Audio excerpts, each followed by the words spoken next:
இருந்துச்சு. இன்னைக்கு வந்து என்னோட ஃப்ரெண்டு வந்து இந்த சேனல் மூலமா ஒரு விஷயத்த கன்வே பண்ண சொன்னாங்க. அண்ட் அது ரொம்பவே அழகான ஒரு விஷயமா இருந்தது.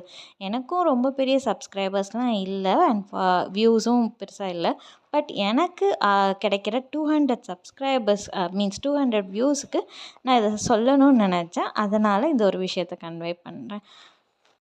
இதே மாதிரி மோட்டிவேஷனல் திங்ஸ் வேணும்னா என் வீடியோவை சப்ஸ்கிரைப் பண்ணிக்கோங்க. நம்ம லைஃப்பில் நம்ம எல்லாரோட லைஃப்லையும் சின்ன வயசில் ஒரு பெரிய மேஜிக் நடந்திருக்கும். அந்த மேஜிக்கை நம்ம நோட்டீஸ் கூட பண்ணி பார்த்துருக்க மாட்டோம். அப்படிப்பட்ட ஒரு மேஜிக்கை என்னோடய ஃப்ரெண்டு பேர் மதி, அவங்க எனக்கு சொன்னாங்க. அந்த மேஜிக் அவங்க சொல்லும் போது தான் ஆமாம்ல அப்படின்னு நானே ரியலைஸ் பண்ணேன். ஸோ அந்த மேஜிக்கை நான் உங்களுக்கு சொல்கிறேன். நீங்கள் அதை இப்போவாது ரியலைஸ் பண்ணியிருக்கீங்களா அப்படிங்கிறத உங்கள் கமெண்ட் செக்ஷனில் சொல்லிட்டு போங்க. ஸோ நம்ம லைஃப்பில் பெரிய மேஜிக் நடந்திருக்கும் அப்படின்னு சொல்லிட்டு அவங்க சொன்னாங்க.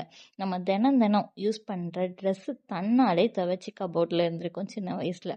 நமக்கு தேவையான சாப்பாடு டைனிங் டேபிளுக்கோ இல்லை நம்ம எங்கே போகிறோமோ வரோமோ நம்மளை தேடி ஆட்டோமேட்டிக்காக வந்திருக்கும்.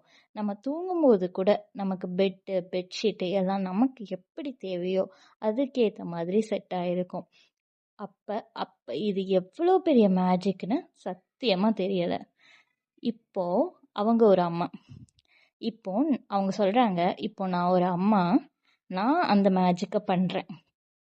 இதெல்லாம் நான் பண்ணும்போது தான் இது ஒரு மேஜிக், என் அம்மா பண்ண மேஜிக்னே எனக்கு புரியுது அப்படின்னு சொல்லிட்டு சொல்லியிருக்காங்க. ஸோ இப்படி ஒரு மேஜிக் எங்கள் அம்மா எனக்கு பண்ணும்போது எனக்கு அது புரியலை, தெரியலை, புரிஞ்சிக்கவும் நான் விரும்பலை. ஆனால் இதை நான் என் குழந்தைங்களுக்கு பண்ணும்போது தான் என் அம்மா எவ்வளோ கிரேட்ல, எனக்காக எவ்வளோ பண்ணியிருக்காங்க, எப்படிப்பட்ட மேஜிக்ஸ் பண்ணியிருக்காங்க அப்படிங்கிறத நான் புரிஞ்சுக்கிட்டேன். ஸோ எங்கள் அம்மாவுக்கு நான் ரொம்ப இப்போ தேங்க்ஃபுல்லாக இருக்கேன் அப்படின்னு சொல்லிட்டு என்கிட்ட அதை ஷேர் பண்ணாங்க. ஸோ நம்ம சின்ன சின்ன விஷயத்த நிறைய இடத்துல வந்து மிஸ் பண்ணிடுறோம்னு நினைக்கிறேன். அதெல்லாம் அப்பப்போவே ஒரு சின்ன தேங்க்ஸோ ஒரு சின்ன ஹக்கோ மூலமாக நம்ம அம்மாவுக்கு சொல்லியிருந்தா ரொம்ப க்யூட்டாக இருந்திருக்கும் அப்படிங்கிறத அவங்க எனக்கு சொல்லும் போது நான் ரியலைஸ் பண்ணேன்.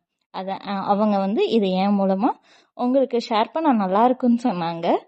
ஸோ நானும் இதை ஷேர் பண்ண உண்மையாகவே நல்லாயிருக்கும்.